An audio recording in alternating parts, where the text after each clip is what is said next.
బాధపడుతున్నావా? బాగా ఏడుస్తున్నావా? చాలా కృంగిపోతున్నావా? అయితే ఈ మాట విను. ఈ మాట నీ కోసమే.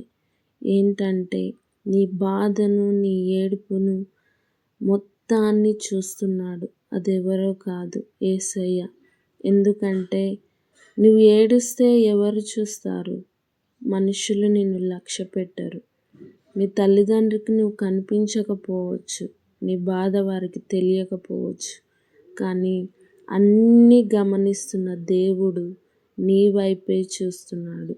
ఎందుకంటే నీతో పని ఉంది కాబట్టి, నిన్ను పట్టించుకోవాలి కాబట్టి, నిన్ను సృష్టించిన సృష్టికర్తకే నీ మీద ఆసక్తి ఉంది కనుక కాబట్టి నువ్వు దేవుని వైపే నీ దృష్టి ఉంచు. మనుషులు చూడాలని, మనుషులు నా పైన జాలిపడాలని మనుషుల వైపు చూస్తే నీకు ఏమీ దొరకదు. దేవుని వైపే నువ్వు దృష్టి ఉంచు.